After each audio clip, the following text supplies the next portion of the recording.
रुरु एक मृग था। सोने के रंग में ढला उसका सुंदर सजीला बदन माणिक, नीलम और पन्ने की कांति की चित्रांगता से शोभायमान था। मखमल से मुलायम उसके रेशमी बाल, आसमानी आंखें तथा तराशे स्फटिक से उसके खुर और सींग सहज ही किसी का मन मोह लेने वाले थे। तभी तो जब भी वह वन में चौकैया भरता तो उसे देखने वाला हर कोई आह भर उठता। जाहिर है कि रुरु एक साधारण मृग नहीं था। उसकी अप्रतिम सुंदरता उसकी विशेषता थी, लेकिन उससे भी बड़ी उसकी विशेषता ये थी कि वह विवेकशील था और मनुष्य की तरह बातचीत करने में भी समर्थ था।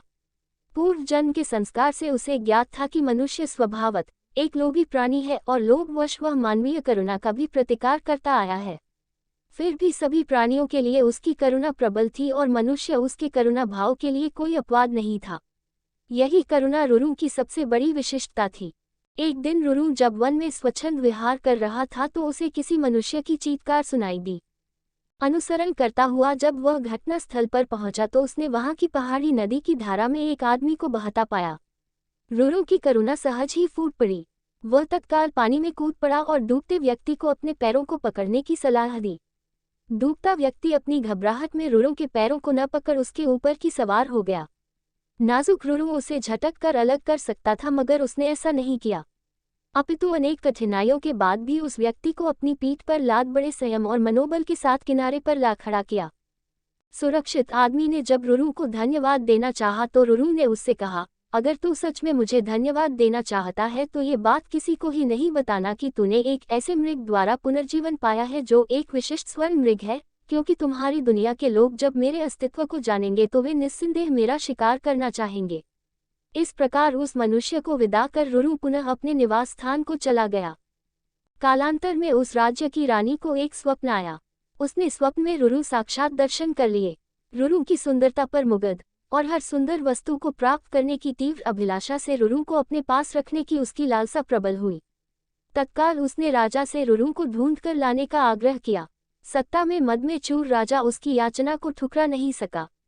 उसने नगर में ढिंढोरा पिटवा दिया कि जो कोई भी रानी द्वारा कल्पित मृग को ढूंढने में सहायक होगा उसे वह एक गांव तथा 10 सुंदर युवतियां पुरस्कार में देगा।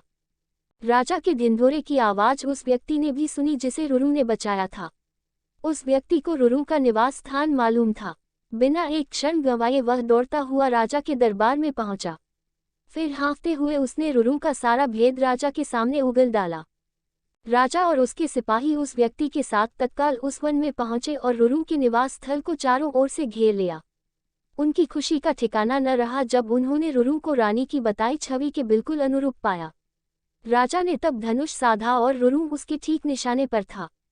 चारों तरफ से घिरे रुरु ने तब राजा से मनुष्य की भाषा में ये कहा, राजन, तुम मुझे मार डालो, मगर उससे पहले ये बताओ कि तुम्हें मेरा ठिकाना कैसे मालूम हुआ।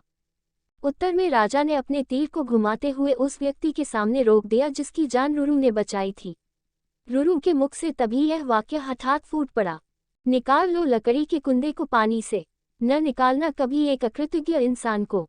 राजा ने जब रुरु से उसके संवाद का आशय पूछा तो रुरु ने राजा को उस व्यक्ति के डूबने और बचाए जाने की पूरी कहानी कह सुनाई। रुरु की करुणा ने राजा की करुणा को भी जगा दिया था। उस व्यक्ति की कृतज्ञता पर उसे रोष भी आया। राजा ने उसी तीर से जब उस व्यक्ति का संहार करना चाहा तो करुणावतार मृग ने उस व्यक्ति का वध न करने की प्रार्थना की। रुरु की विशिष्टताओं से प्रभावित राजा ने उसे अपने साथ अपने राज्य में आने का निमंत्रण दिया। रुरु ने राजा के अनुग्रह का नहीं ठुकराया और कुछ दिनों तक वह राजा के आतिथ्य को स्वीकार कर पुनः अपने निवास स्थल को लौट गया।